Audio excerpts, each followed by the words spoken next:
అందరికీ నమస్కారం. రామాయణంలో ఈరోజు మనం కిష్కింధాకాండ గురించి మాట్లాడుకుందాం. అంటే వికీపీడియా సమాచారం ఆధారంగా సీతమ్మను కోల్పోయిన రాముడి ప్రయాణం, ఆ తర్వాత హనుమంతుడి పరిచయం, సుగ్రీవుడితో స్నేహం, వీటి గురించిన విశ్లేషణ అన్నమాట. అవును, ఇది చాలా కీలకమైన కాండం. ఎందుకంటే అరణ్యకాండలో ఆ తీవ్రమైన దుఃఖం తర్వాత కథ మళ్ళీ ఒక ఆశ వైపు నడుస్తుంది. అంటే ఆ సీతాన్వేషణ ప్రయత్నాలు మొదలయ్యేది ఇక్కడే. ముఖ్యంగా హనుమంతుడి ప్రవేశం అంటారు గదా, అది ఎలా జరిగింది?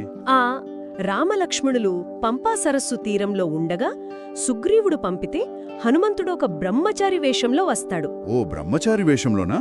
అవును, ఆయన మాట్లాడే తీరు, ఆ భాషా చాతుర్యం రాముడిని ఎంతగానో ఆకట్టుకుంటుంది. అంటే ఈయన మాటల్లో ఎలాంటి తడబాటు లేదు, అనవసర శబ్దం లేదు, అపశబ్దం లేదు, ఎంత స్పష్టంగా మాట్లాడుతున్నాడు అని రాముడు లక్ష్మణుడితో అంటాడు కూడా. భలే ఉంది. అలాంటి వాడే రాయబారిగా ఉండాలని కూడా అంటాడు గదా. కరెక్ట్. ఆ మాటకారితనమే వారిని సుగ్రీవుడు దగ్గరికి తీసుకెళ్తుంది. అక్కడ సుగ్రీవుడు తన గోడు వెళ్లబోసుకుంటాడు. అంటే తన అన్న వాలి వల్ల పడుతున్న కష్టాలు, తన భార్య రుమని ఎలా అన్యాయంగా తీసుకున్నాడో వివరిస్తాడు. అదే సమయంలో వానరులు పడేసిన నగలు, సీతమ్మ నగలు చూసి రాముడు కూడా విలపిస్తాడు. అంటే ఇద్దరి బాధ ఒకటే అయిందక్కడ. సరిగ్గా అదే. ఇద్దరి మధ్య ఆత్మీయత పెరిగి అగ్ని సాక్షిగా స్నేహం చేసుకుంటారు. సుగ్రీవుడికి సహాయం చేస్తానని, వాలిని సంహరిస్తానని రాముడు మాటిస్తాడు. కానీ సుగ్రీవుడికి కొంచెం సందేహం ఉంటుంది గదా రాముడి బలం మీద. ఉంటుంది. దాన్ని పోగొట్టడానికే రాముడు తన శక్తిని చూపిస్తాడు. ఆ దుందుబి అనే రాక్షసుడి ఎండిన కలేబరాన్ని ఒక్క కాలుతో విసిరేస్తాడు. తర్వాత 7 సాల వృక్షాలను ఒకే బాణంతో కొడతాడు. అవునవును. ఆ తర్వాతే సుగ్రీవుడికి నమ్మకం కుదురుతుంది. ఇక వాలీవధ విషయానికొస్తే మొదటిసారి యుద్ధానికి వెళ్ళినప్పుడు కొంచెం ఇబ్బంది అవుతుంది కదా. అవును, వాలి సుగ్రీవులు ఇద్దరూ ఒకేలా ఉండటంతో రాముడు బాణం వేయలేకపోతాడు.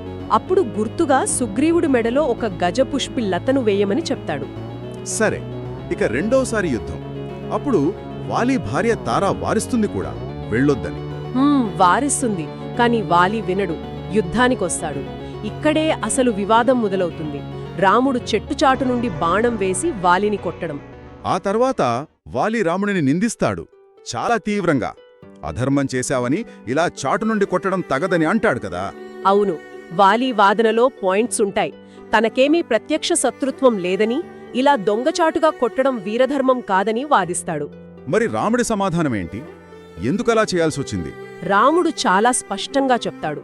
తమ్ముడి భార్యను కామంతో ఆశించడం, చెరపట్టడం మహాపాపమని, అలాంటి అధర్మానికి పాల్పడినవాడికి మరణదండనే శిక్ష అని. ఇక చాటు నుండి ఎందుకు కొట్టానంటే వాలీకి ఒక వరం ఉంది. ఓ, ఆ వరం ఎదుటివారి బలంలో సగం తనకొస్తుంది కదా. అదే, ఆ వరప్రభావం పని చెయ్యకూడదని అలా చెయ్యాల్సొచ్చిందని, ధర్మం నుండి తప్పిన వాళ్లని శిక్షించడానికి యుద్ధనీతులు పూర్తిగా వర్తించవని కూడా వివరిస్తాడు. ఇంకో కారణం కూడా చెప్తాడు. ఏంటది? వాలి రావణుడికి మిత్రుడు. ఇప్పుడు రాముడు సుగ్రీవుడి పక్షాన పోరాడుతున్నాడు. ఒకవేళ వాలి రాముడితో నేరుగా పోరాడితే అది మిత్రుడైన రావణుడికి ద్రోహం చేసినట్టవుతుంది. అలా ఆ అపవాదు రాకుండా కూడా కాపాడానని సూచిస్తాడు. అంటే కేవలం సుగ్రీవుడికి సాయం చేయడమే కాదు, ధర్మరక్షణ, ఒక రకమైన వ్యూహం కూడా ఉందన్నమాట రాముడి చర్య వెనుక. ఖచ్చితంగా. చివరికి వాలి కూడా పశ్చాత్తాపపడి కొడుకు అంగదుణ్ణి, భార్య తారను సుగ్రీవుడికి అప్పగించి తన మెడలోని కాంచనమాలను ఇచ్చి ప్రాణాలు విడిస్తాడు.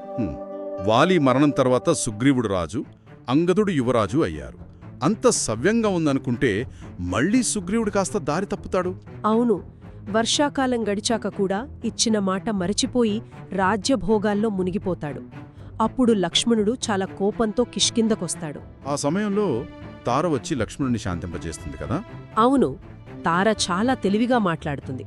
తర్వాత సుగ్రీవుడు కూడా వచ్చి క్షమాపణ కోరుకుంటాడు. వెంటనే సీతాన్వేషణకు ఏర్పాట్లు మొదలు పెడతాడు. అంటే 4 దిక్కులకు వానర సైన్యాలను పంపడం అదా? సరిగ్గా అదే.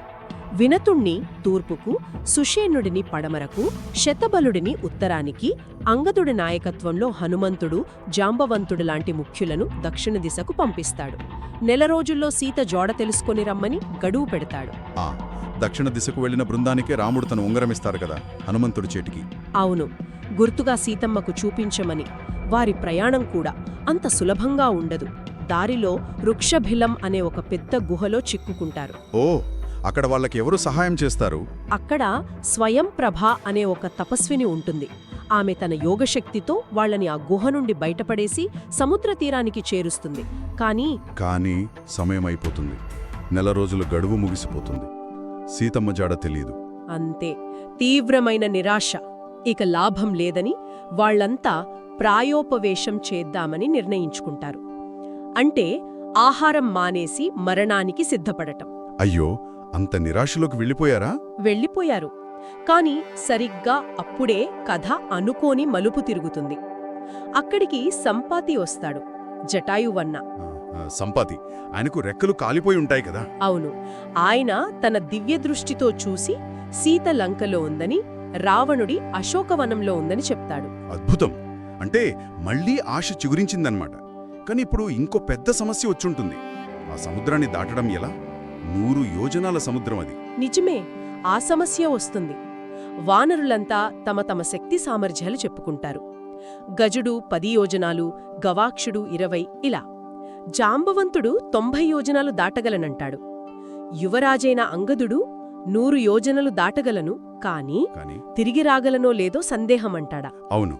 అప్పుడే అందరి దృష్టి హనుమంతుడి వైపు మళ్ళుతుంది. జాంబవంతుడు ముందుకొచ్చి హనుమంతుడికి తన శక్తిని గుర్తు చేస్తాడు. అదే కదా, నీ బలం నీకు తెలియదు ఆంజనేయ, లే అని ప్రోత్సహించే ఘట్టం. సరిగ్గా అదే. హనుమంతుడి చిన్ననాటి కథ, శాపాల వల్ల తన అపార శక్తిని ఎలా మర్చిపోయాడో గుర్తుచేసి ప్రేరేపిస్తాడు. ఆ మాటలతో హనుమంతుడు ఒక్కసారిగా తన శక్తిని తెలుసుకొని ఆకాశమంత పెరిగి మహేంద్ర పర్వతం మీద నిలబడి లంక వైపు లంఘనించడానికి సిద్ధమవుతాడు.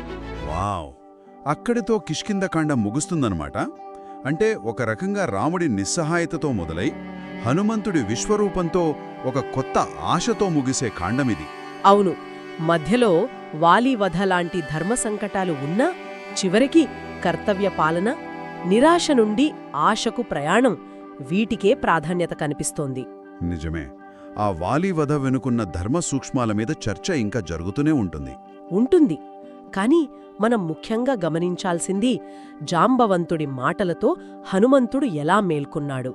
అలాగే మనలో కూడా కొన్నిసార్లు సరైన ప్రోత్సాహం, సరైన ప్రేరణ లభిస్తే మనం ఊహించనంత శక్తి బయటపడే అవకాశం ఉంటుందేమో అని ఆలోచించవచ్చు. చాలా మంచి ముగింపు. కిష్కింధకాండలోని ఈ ముఖ్య ఘట్టాలను గుర్తు చేసుకున్నందుకు ధన్యవాదాలు. మీకు కూడా.